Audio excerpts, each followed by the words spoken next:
Hey y'all, welcome to The People in Our Neighborhood, a webinar brought to you by Pineapple Support and their sponsors. I'm Elizabeth, and today we're going to be talking about the importance of social connection. So, what are we talking about today? What are we trying to learn here? Well, we're going to learn what a social connection is. We are going to explore why social connections are so important for all people, including sex workers. We're going to talk about some of the negative social connections because not all social connections are created equal. We're going to talk about some ways to potentially make friends as a social worker, and we're going to talk about some of the possible barriers to making friends as a sex worker. And we're going to wrap the whole thing up with how do you maintain social connection as a sex worker? Let's get it started. So, what is a social connection? A social connection is a lot of things to a lot of people. If you ask 5 people what their definition of social connection is, you will likely get 5 different answers. But simply put, social connection is a feeling of closeness and connection to another human being. That that's how you vibe with someone. The feelings that being around someone brings up for you are a form of social connection. The time that you spend is social connection. Like just the general how you feel about someone else is social connection. So, how do we get to social connection? Do we just like roll out of bed on a Tuesday, walk outside, and we're like, look, I have all this social connection with all these people? No, it takes time, it takes work. But it is fostered and developed through a couple of key things that include communication. And communication is not just the words that we say. While those are super helpful for fostering social connection, it's more than that too. It's also our paraverbal communication. The how we said something, the tone that we said it at, the rate that we said it at, the volume that we say it at. What is our face saying when we say it? What is our body doing when we say it? Those are all parts of paraverbal communication, which impact social connections. If you are telling someone like I love you, but you're doing it with a scowl on your face and your arms crossed, that sends a very different message than like I love you, So that social connection is fostered through communication and can be impacted by communication. Our physical proximity to another human being can also form social connection. Has anyone ever been trapped at like the DMV or the RMV, whatever your state calls it, trying to get like a license plate renewed or a driver's license renewed for hours and like struck up a conversation with the person sitting next to them? Your physical proximity has thus afforded you the opportunity to create a social connection. Because you're sitting there, you're embracing the suck of the DMV together, you're lamenting or just talking about how miserable it is to wait and how can these people not move any faster, and you're forming a social connection based on that physical proximity of sitting next to each other in hard, uncomfortable plastic chairs.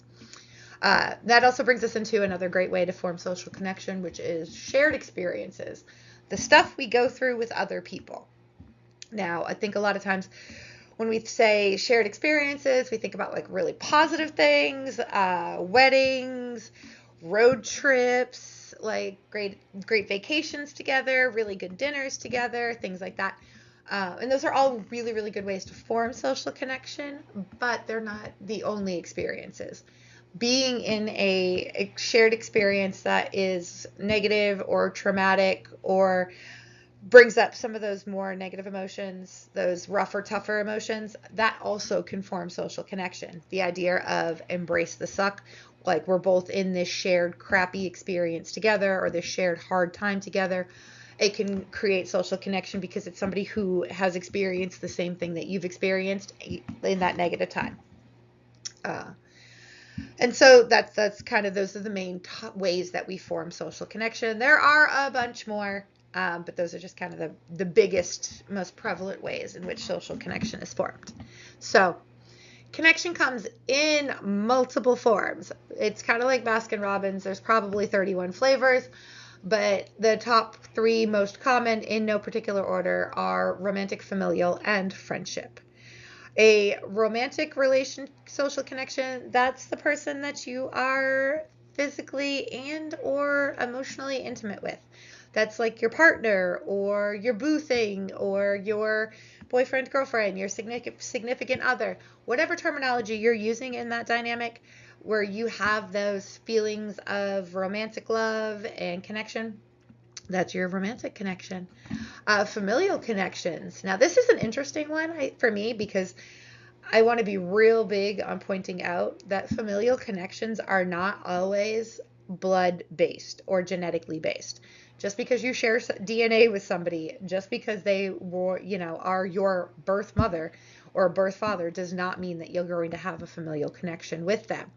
And it also doesn't mean that you don't have somebody else that you refer to as like mom, dad, sister, whatever, that is forming that familial connection but isn't blood based.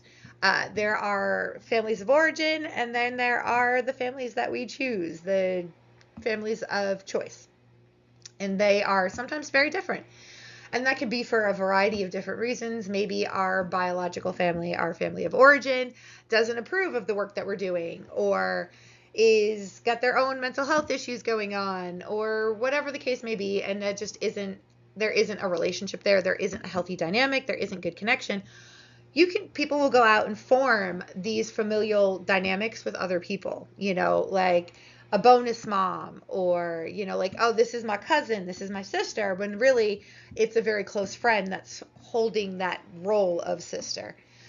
So I just want to make sure everybody knows that your familial connection does not have to be your family of origin. It can in fact be your family of choice, and it is still a super wonderful, positive familial social connection. So, and then there's friendships, obviously.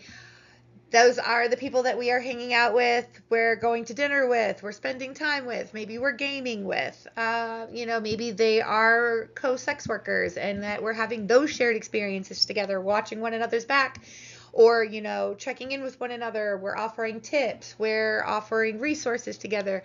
We're trading back and forth in some sort of social currency. We show up for one another when shit goes wrong. Those are your friendship connections, and those are also equally as important.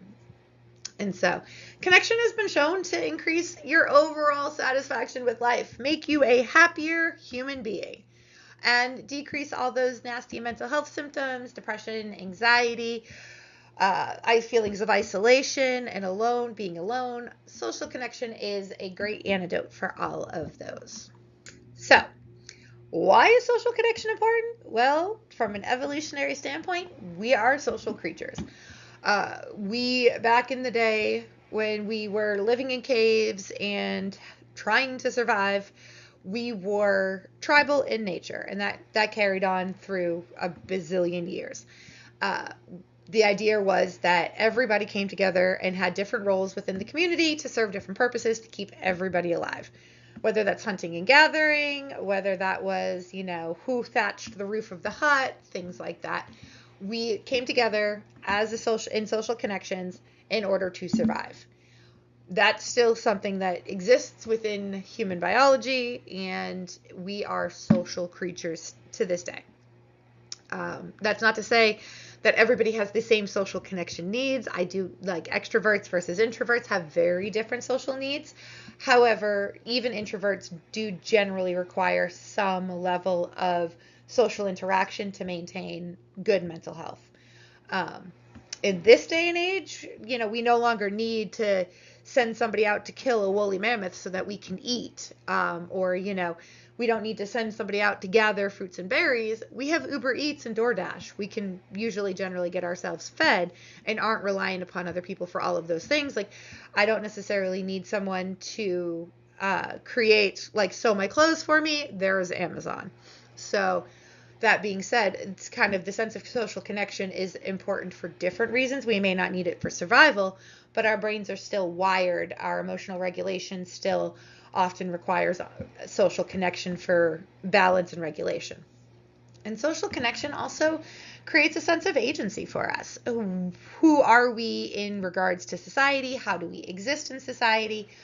And a sense of belonging. I belong to this group. These are my people. These are my friends. These are my family. These are my, these are the people that are mine in the network that I belong to. This is my identity, part of my identity.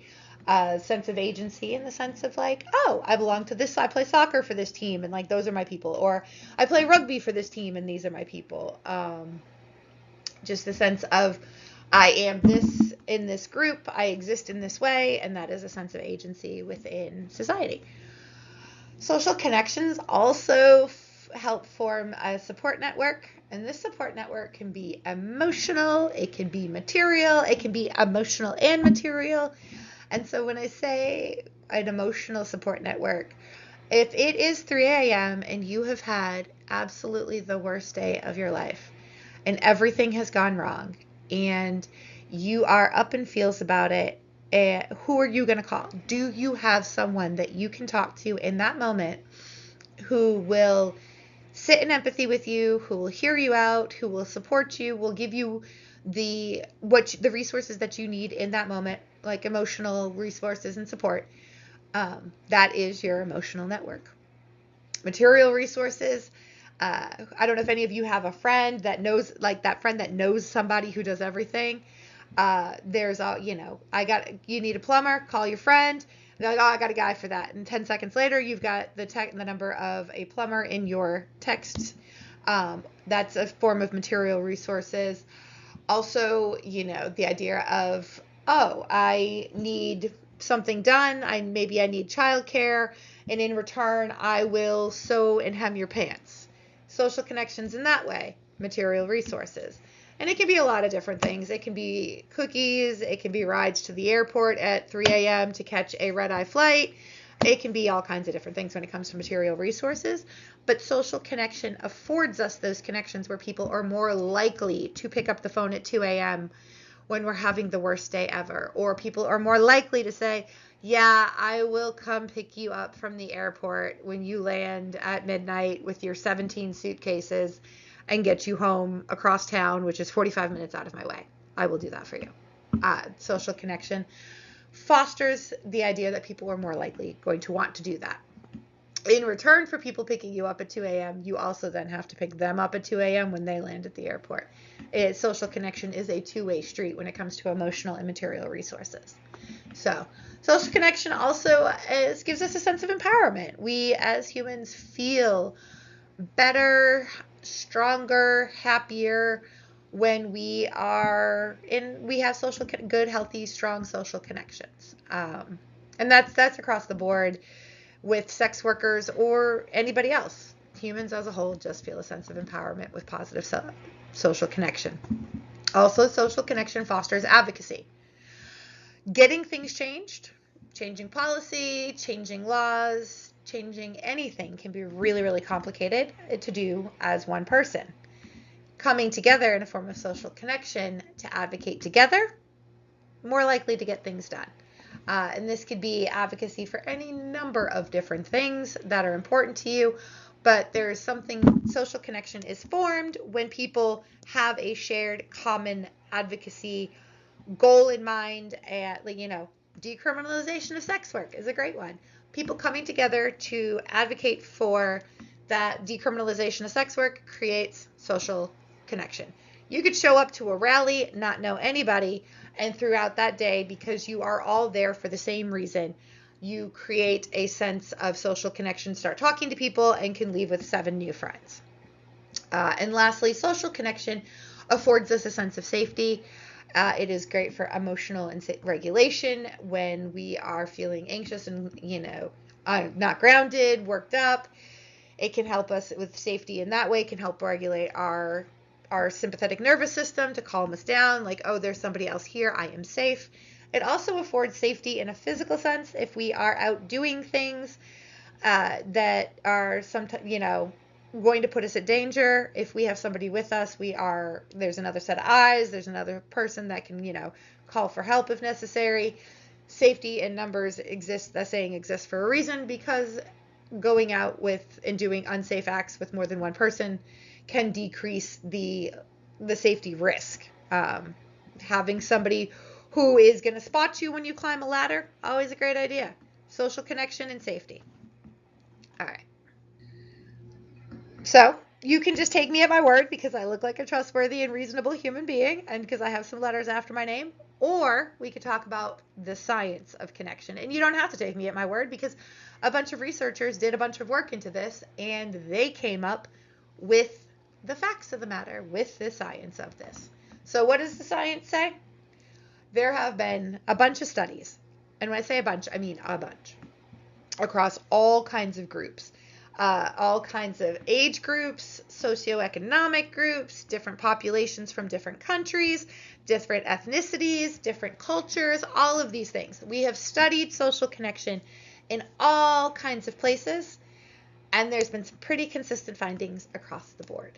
What we have found is that when somebody has a social connection where they are feeling instability, that can actually increase negative mental health symptoms. So if you are in a social connection where you don't have a good level of trust or your needs are not being met, that is actually going to have a greater impact on your mental health than not being in that connection at all and like losing that social connection.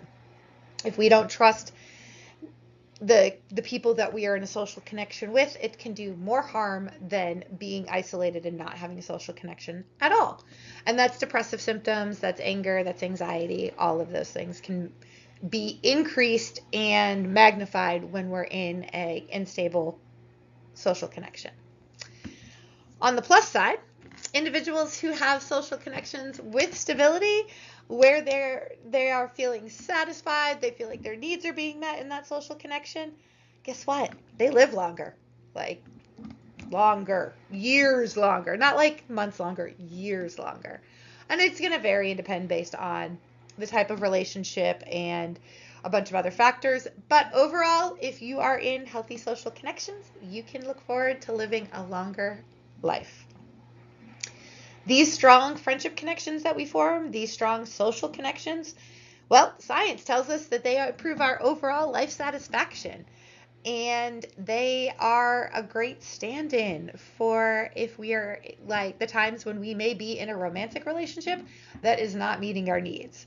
So if you are with a partner who is not doing it for you, they keep leaving their socks on the floor, or they do not understand or and respect your work as a sex worker, or they are screaming and yelling at you at all times, or they have poor communication skills, whatever the case may be, and that romantic relationship is dissatisfying for you, but you're trying to work on it. We're just going to assume that you're trying to make it better.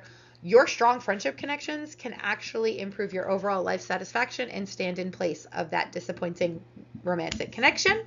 So you don't necessarily need a romantic connection if you've got strong friend connections. Can you have both? Absolutely.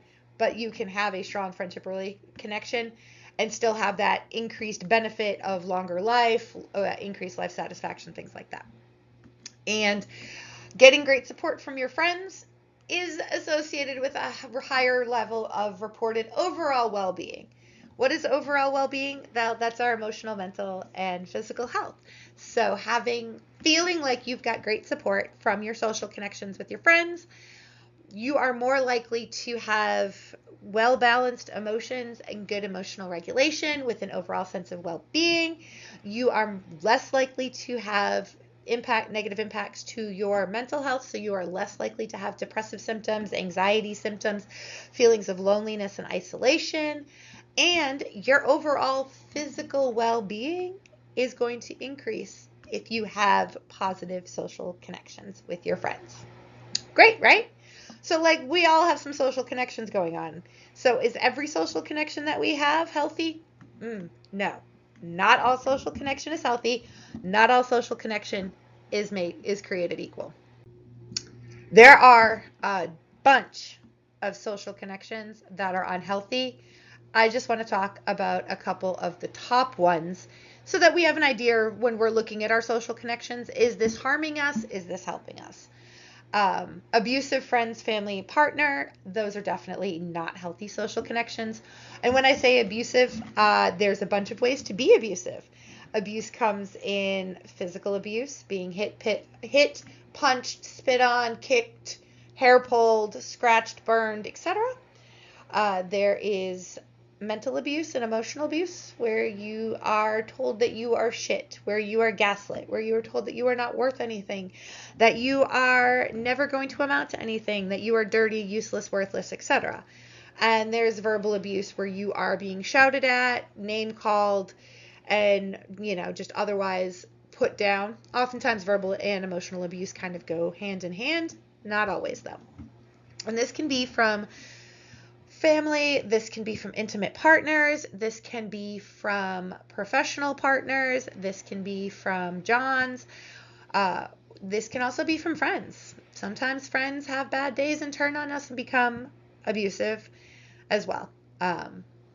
Anybody who shames or manipulates you, that's also a form of an unhealthy social connection. Anybody who tries to shame you for what you are doing or how you're doing it. Anyone who tries to manipulate you in the sense of, like, just as an example, you've had a really long day and you are super, super tired and your friend needs a ride to the airport at 2 a.m. and you just don't want to do it. You're tired, you have an early meeting the next day, or, you have an early client, you need your sleep, and you say that, and your friend goes, well, if you were really a good friend, you'd bring me to the airport. That's manipulation, and that's not healthy. Because you've expressed a boundary and you have every right to your boundary and you have all the really good reasons for your boundary, and that person didn't understand that and didn't respect that. So that is a form of manipulation and is unhealthy. Anybody who wants to use you for free services. Oh, we should be friends with benefits. And this sometimes happens when people find out that an individual is a sex worker. They assume that they too should get sex. And like, oh, we're friends, so like, why wouldn't you sleep with me? You sleep with everybody else. Well, you are having sex with other people or performing sex acts with other people for money. That's your job.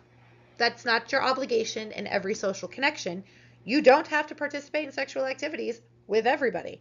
And so if somebody is showing up like for a friends with benefits situation and they're only showing up when it benefits them and when they're getting something out of it, and they're not showing up to rescue you off the side of the road with your flat tire, or they're not showing up when you need, any kind of emotional support, that's an unhealthy social connection. And anybody who threatens to cancel you or use your employment against you is a definitely unhealthy social connection. This is definitely something that happens with sex workers. When people find out that somebody is a sex worker, they often have pretty definitive opinions about this. They feel some kind of way, and it could be amazing and wonderful and come from a place of acceptance, like, yes, indeed, get it, go out, make your money, I love this for you, do it in a way that's healthy, do it in a way that's, safe for you, great. Or it could be the shame and the, oh my God, I can't believe you're a sex worker. Like, oh, what? That's so filthy. Like, how can you even do that? That's horrible. And all of that. And when people get to that negative response to sex work, sometimes they feel like it is their business to tell everybody that you're a sex worker. Like, put it on the internet and tell it to the church pastor and let the school PTA know and everything, and try to cancel you. Try to make your life a lot harder. Absolutely not a healthy social connection when people are using your employment against you. So, with all of this being said, we've talked about the importance of social connection. We've talked about that not all connections are created equal, but we do still need connection. So, as a sex worker, how do we foster connection? How do we make friends? How do we do this? Who are the people in our neighborhood that we can bond with? And how do we convince them to be friends with us? I love that meme where that floats around every so often, and there's a billion versions of this, where it's just like the idea of how do introverts make friends? Well, they get adopted by extroverts, and that's how friendships are made. Well, yes, that's actually very true. There's some truth to that. Extroverts generally will just make friends with people, introverted or otherwise.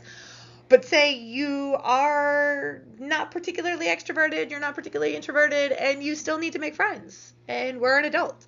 We no longer have a built-in peer group at school or play dates or things like that. So we may not be involved in sports. We may not be involved in any groups or recreational activities. So how do we make friends as an adult? What do we do?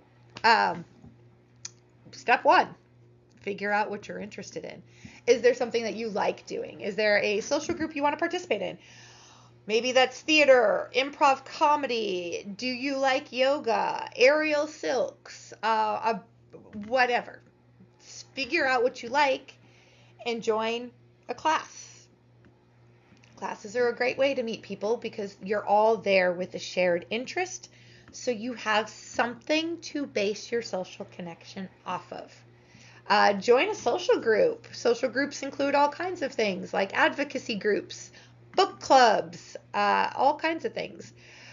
There are apps designed to help people, foster friendships and make new friends. Even Bumble. Bumble has a friendship option. So if you are looking for friends, you can download Bumble for free and set it to friends and see who pops up in your neighborhood.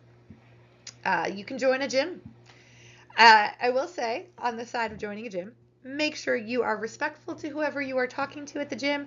Make sure they want to talk to you. Not everybody at the gym wants to be approached. Not everybody at the gym wants to be talked to. So just kind of make sure that if you are approaching someone, you are not doing it while they are mid-stride on the elliptical. And there's always the option of talking to strangers. Finding yourself at the DMV, talk to somebody there. Are you riding the bus somewhere? Talk to somebody on the bus. Say hi. Complimenting people like, oh, that's a lovely shirt, can be, while waiting in line at a coffee shop, can be a great way to start a conversation and make friends. Bunch of different ways, all of which involve you having to talk to people. So, you've decided that you want to make friends. You've decided you're in for this social connection. You're down for the benefits of it. Are there any things that may come up that could be preventative to these connections? Absolutely. Some possible barriers to consider as an adult trying to make friends. Those barriers include sex work as a whole. Your employment may not be something everybody is on board with or something everybody wants to be okay with. So that can be a barrier to connection. Your work schedule hours could be a barrier to connection. If you are doing a lot of calls at night or doing a lot of filming at night or you dance at night, whatever your version of sex work is, if you are doing it at night, oftentimes that's the time when other people are off. So if you're not working a 9-to-5 schedule, sometimes that can be a barrier to connection because you guys are just not around at the same times. Concerns over privacy can impact connection and a perceived lack of shared interests. Sometimes people get the wrong idea about sex workers and assume that the only thing you are interested in is, in fact, sex or sex-based activities. And that couldn't be farther from the truth, but that is sometimes a mindset that people find themselves in. So that can impact your barriers to connection as well. So you're a sex worker. How do you tell people? Well, first, you don't have to. I want to be real clear about that. You don't have to tell people you're a sex worker. You get to define who and when and how you tell people this. For one of the easiest ways to make some connections is to make connections with other people in the industry. So those are people who are going to have some shared experiences, who are likely going to be very accepting of your sex worker status because they are also sex workers. And a lot of times they make really good friends just in the sense that you don't have to explain a lot of things to them. They know the lingo, they speak the language, and they are going to be familiar, comfortable, etc. with the stuff that you guys talk about, the problems that come up with sex work, things like that. So you want to make a friend with somebody who's not a sex worker. You really like Stacy at your son's Little League team. Great. How do you tell Stacy you are a sex worker? Again, can't stress this enough. Tell Stacy when and if you're comfortable with it. If you don't want to tell Stacy from Little League that you are a sex worker, have an explanation or a story ready to go. It can be something that feels genuine to you. It can be something that feels comfortable for you. Maybe you vaguely refer to past employment, or maybe you adjust the description of what it is that you are doing. Instead of saying, I'm a cam girl, you can say, I do some live performative art for profit. Or, instead of saying, I am a sex worker, you can say, I provide companionship to other adults for a fee. Um, you can also just really be vague and kind of skip right over it. Oh, I do a little bit of this and that, so tell me more about what you do. Also a really good way to get through this conversation, because people sometimes ask from pretty early in relationships, oh, what do you do for a living? It's sort of an icebreaker question that people ask, and you may not be ready yet. You may not have the trust that you need to say, oh yeah, Stacy, I'm a sex worker, because maybe you've only been talking to Stacy at Little League for a couple of weeks and you don't know if you can trust her with this knowledge. Having just sort of this vague idea of like a story that is authentic to you and comfortable for you to say, that doesn't feel like a lie, but doesn't specifically outline what it is that you do, can be a great filler until you get to the point where you know that you can trust Stacy. And a lot of times when people ask, what do you do? It's not a deep probing question. It's sort of just like a polite question. It's something that we're kind of trained societally to ask. So they likely will not come back with a bunch of deep probing questions about what you're doing.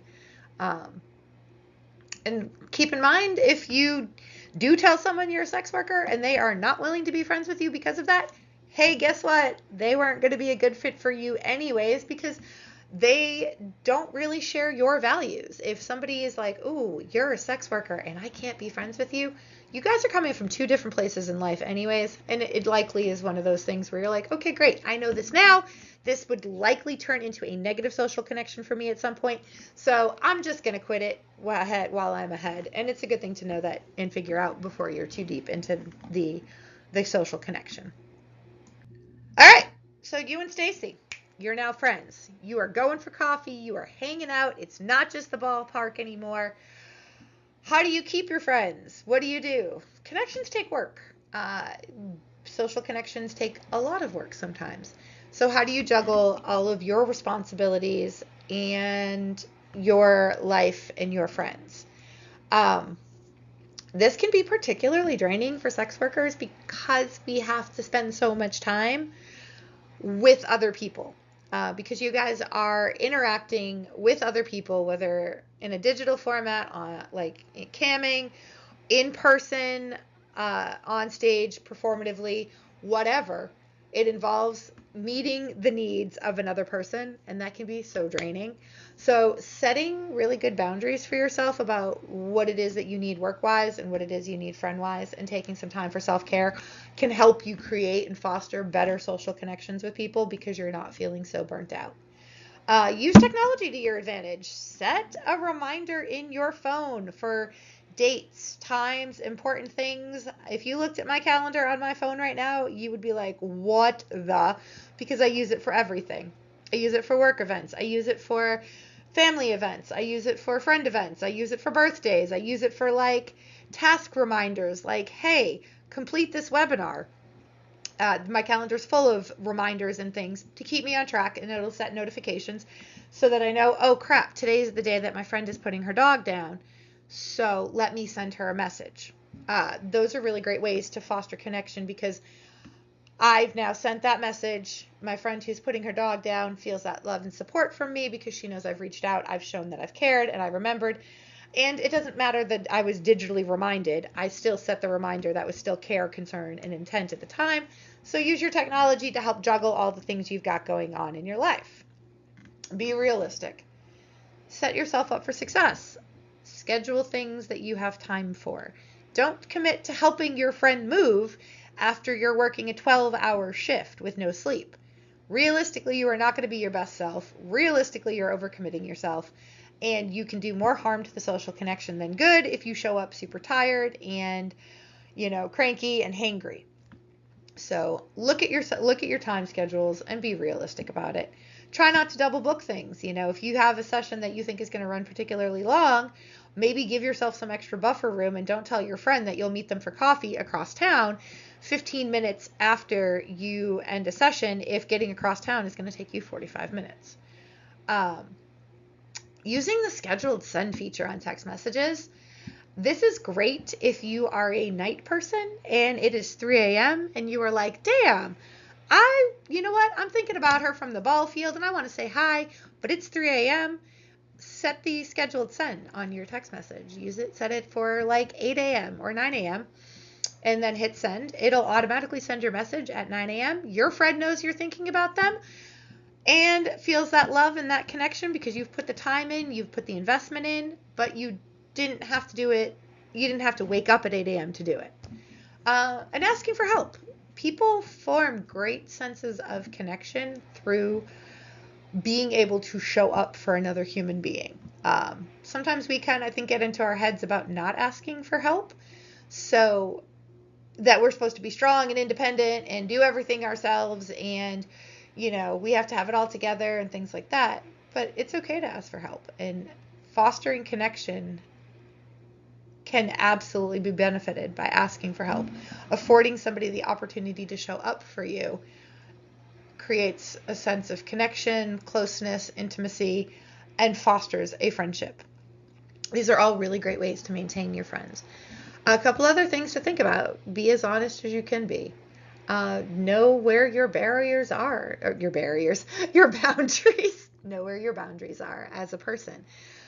Do you not like something? The second that somebody does something that you don't like, communicate that to them in a respectful way so they don't keep doing it.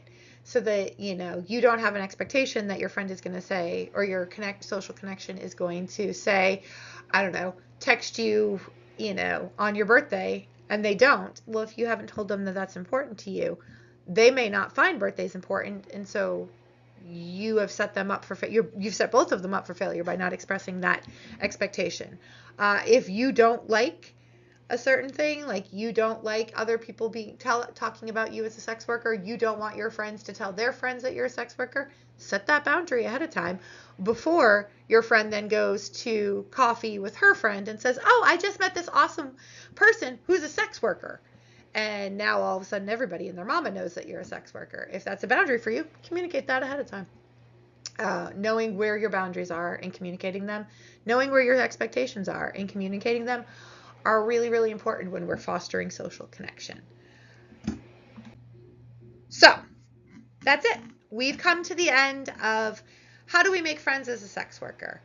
If you are zoned out for the last 37 minutes of this, really the too long didn't read for it is we need social connection as humans because we are social creatures. It creates a sense of identity for us, a sense of safety, security, and enjoyment.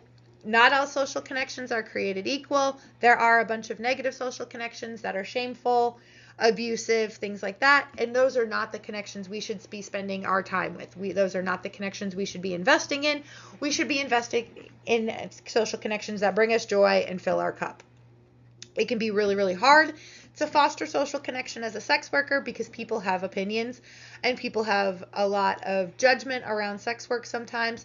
So when we're trying to make friends as a sex worker, we can make friends with other sex workers, or we can go to places, classes, and social groups and things like that, things that we're interested in, and we can go and we can present with a version of our employment that maybe doesn't directly say sex work, that waters it down or kind of polishes it in a different way, to say, just to kind of get out what we do and not have to explain or be judged by sex work by a bunch of people who we don't necessarily even know are going to handle it well.